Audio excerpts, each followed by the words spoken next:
invités de la semaine. C'est All Blue Channel qui vient nous parler de Saigo Squad. Ça va, Sarah? Ouais, ça va très bien, et vous? Ouais, très bien. Ça fait plaisir. Contente. Bah grave, franchement, ça fait trop plaisir. Je vous ai regardé la semaine dernière, du début à la fin, j'ai vraiment kiffé. Ouais, et là, j'ai vu ça, même tout maintenant, là, j'étais en train de regarder. Non, super. Non, c'est trop bien. Bah, du coup, tu es venu pour nous parler d'un très gros projet c'est sur lequel ça. vous travaillez depuis de nombreux mois. C'est ça, exactement. Alors, ça s'appelle Saigo fait Squad. pas mal. Ouais, exactement. C'est un light novel, du coup, vous en avez pas mal parlé dans l'émission. C'est vraiment l'aboutissement d'un long parcours et de nombreuses expériences, du coup, qu'on a pu acquérir depuis qu'on est en indépendant. Et on vient de lancer notre campagne du coup de précommande sur Ulule. On est déjà à plus de 152% maintenant, je crois, de l'objectif. On a explosé l'objectif de 100% en 24 heures. On était vraiment trop contents.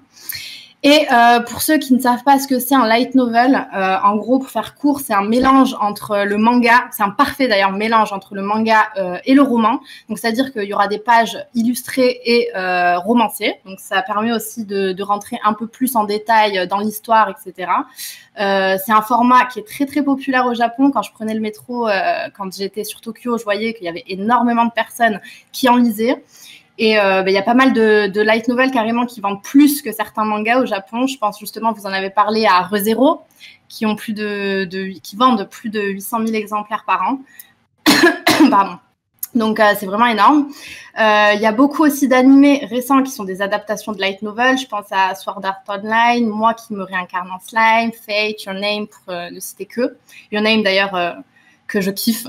Je pleure à chaque fois que je regarde ce film. C'est un truc de ouf.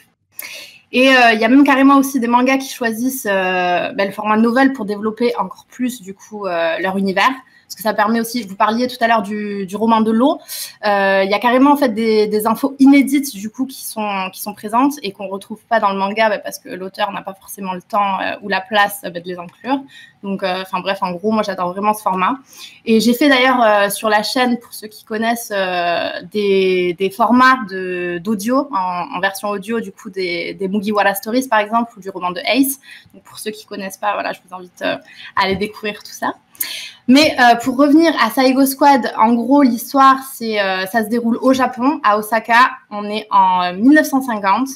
Et quelques années plus tôt, du coup, la guerre a pris un tournant inattendu et les peuples se sont retournés contre leur propre gouvernement parce que ils en avaient marre de la guerre, ils voulaient y mettre fin, marre des conflits, de la famine, enfin tout ce qui accompagne en général le climat de guerre. Et du coup, à la suite de ça, il y a des accords de paix et de démilitarisation qui ont été signés donc par les différents pays. Mais du coup, il y a tout l'armement qui ne servait plus. Donc, ils ont investi pas mal d'argent là-dedans. Donc, ils se sont demandé qu'est-ce qu'ils allaient en faire. Du coup, il y a un sport qui est né qui s'appelle le Taikai. Et c'était pour régler du coup les conflits et en même temps divertir le peuple. Donc, nous, à côté de ça, on suit donc l'aventure de 4 personnages. En gros, c'est 4 cas sociaux complètement, qui partent de rien et qui vont se retrouver à travailler carrément au service de l'empereur du Japon. Donc, on a un ex-yakuza qui s'appelle Nani, Takeshi Sano, pour son nom complet. Une orpheline génie de la mécanique qui s'appelle Baiku, Kaori Sugawara, un enfant gâté et riche héritier, mais rebelle aussi dans l'âme parce qu'il ne veut pas suivre le chemin tout simplement qui a été tracé par papa et maman, qui s'appelle Ali Misao Nakagawa. Et enfin, un vieux fou vétéran des 2 guerres mondiales qui est grave. Non, en fait, il n'est pas un peu fou, il est complètement fêlé dans sa tête, en fait. Il a décidé un petit peu de vivre sa jeunesse un peu en retard et qui s'appelle Handsome, Daiki Miyamoto. Je vous en dis pas plus pour l'instant. Je vous laisse découvrir du coup la page Ulule et puis découvrir aussi toute l'histoire dans ce premier volume. Mais en gros, on suit l'aventure avec ces 4 personnages et on découvre un petit peu plus l'histoire et l'univers qui est très spécial de Saigo Squad. Ouais, alors vous pouvez déjà retrouver la page Ulule, elle est dans le chat, le chat, vous pouvez cliquer. Merci. Est-ce qu'on peut encore donner ou pas dans le Ulule? Bien sûr, oui, la campagne elle a été lancée il y a quelques jours et elle se termine, c'est sur un mois, elle se termine le 5 août. Donc, voilà, donc vous pouvez encore donner, il n'y a pas de souci. Il y a aussi la vidéo du coup de All Blue Channel qu'on a mis du coup Un petit peu en avance. En plus. Ouais. On vous a passé le trailer du coup pendant le live, vous l'avez vu pendant qu'elle parlait. Du coup, vous avez pu voir un petit peu l'ambiance, un peu le délire de l'histoire. Ça sort quand du coup, le tome 1? Alors, ça sort en novembre. Novembre, donc okay. Là, la campagne de précommande, elle est jusqu'en août. Et ensuite, on va s'occuper de tout ce qui est impression, etc.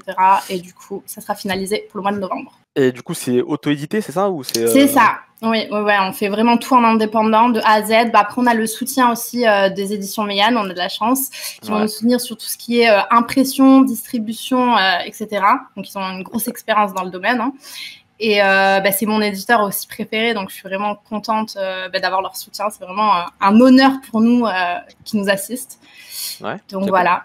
Cool. Ouais, franchement, c'est trop bien. Ouais, au chat, combien de tomes de prévus?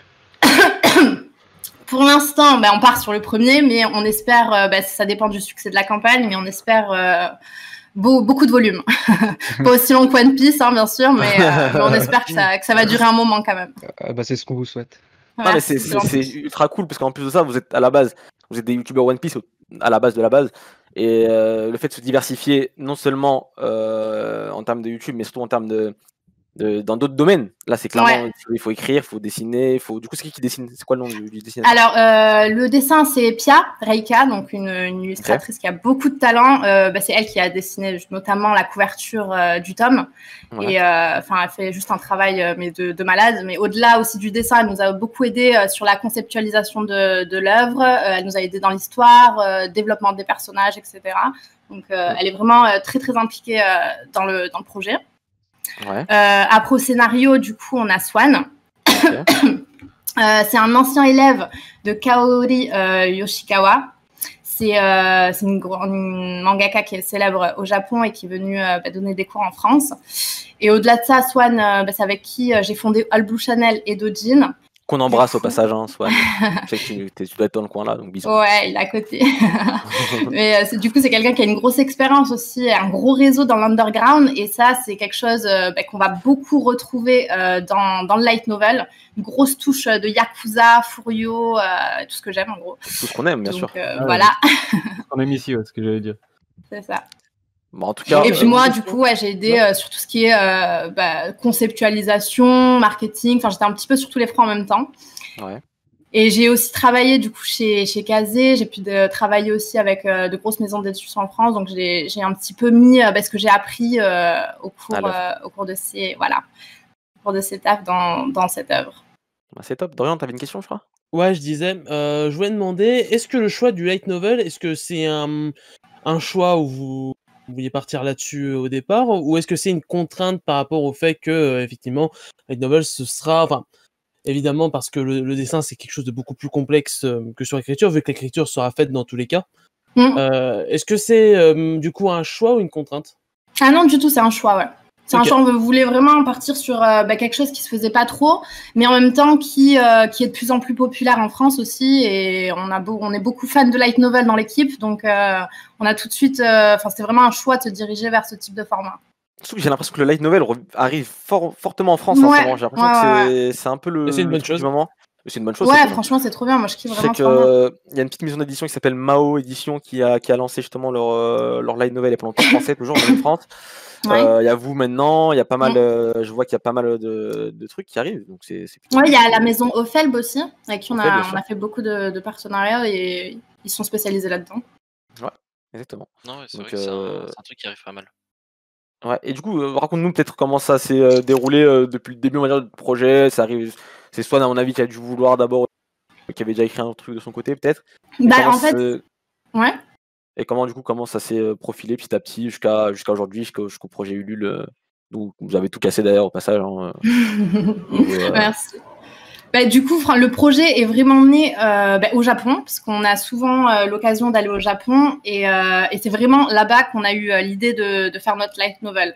On s'est beaucoup inspiré, parce que le Japon, on s'est pris mais vraiment une grosse claque monumentale. C'est un pays, mais c'était juste trop bien.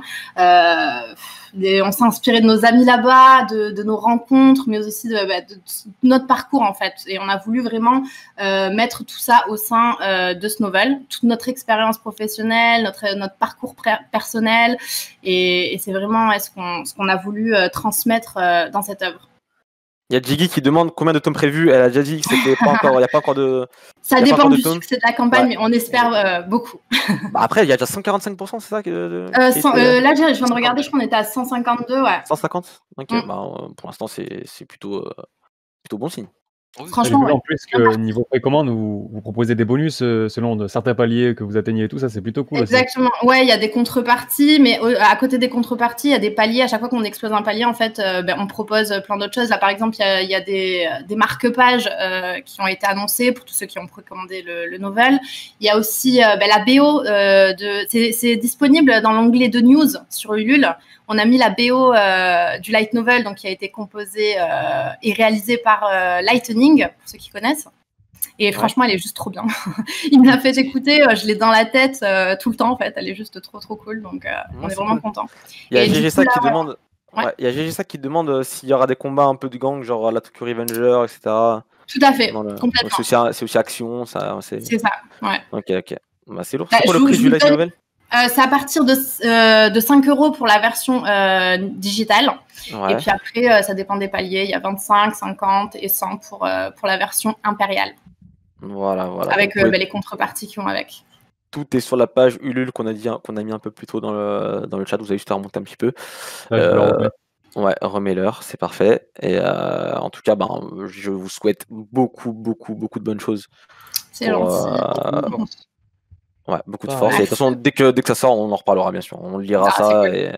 et on en reparlera. Merci beaucoup. Ça c'est clair net. Est-ce que tu veux rester avec nous quand même un petit peu ouais, bien sûr. Bah oui, je suis pas venue juste pour faire ma promo. Bah oui, je sais très bien, c'est la famille, c'est la grande famille. Oui.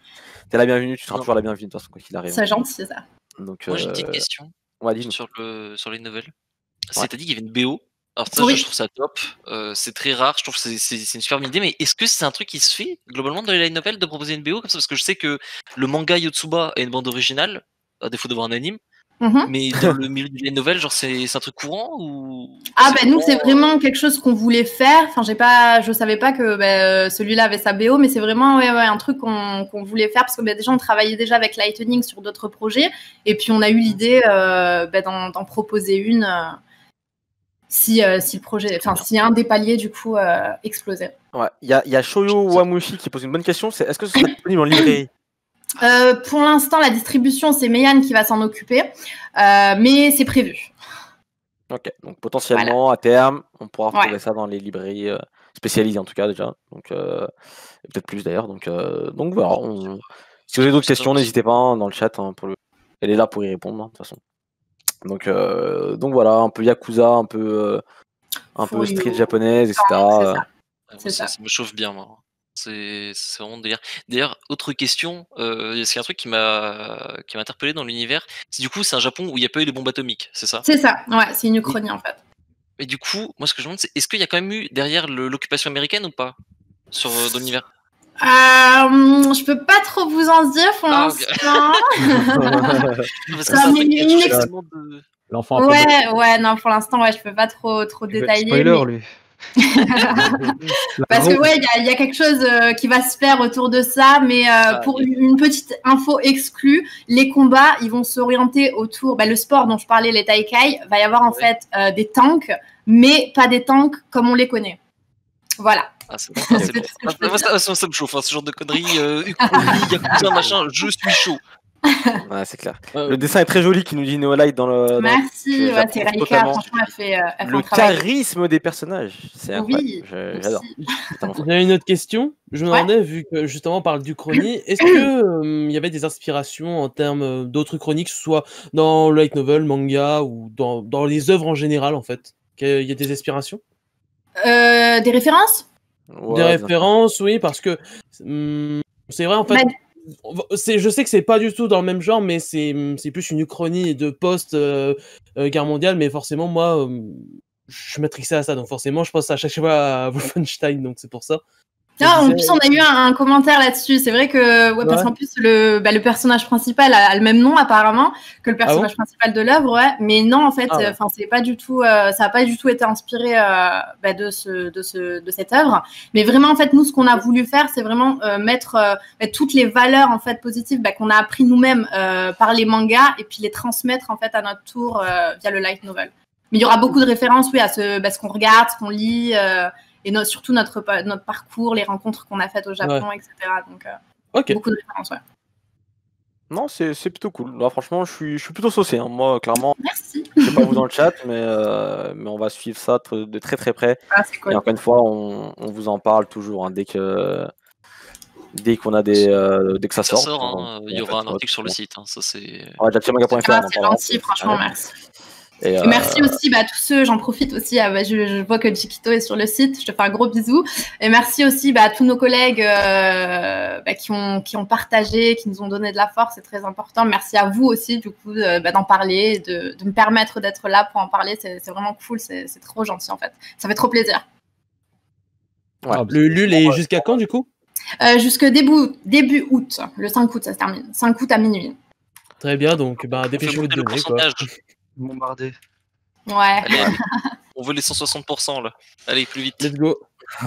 Il y a plein de surprises du coup là, parce que là il y a les paliers de 150, donc on n'a pas encore fait la news, mais il y a des posters du coup qui vont être annoncés. Et puis les autres paliers aussi, il y a c'est des bonus surprises en fait qui sont cachés pour l'instant, et à chaque fois qu'on les dépasse, on révèle ce qu'il y a.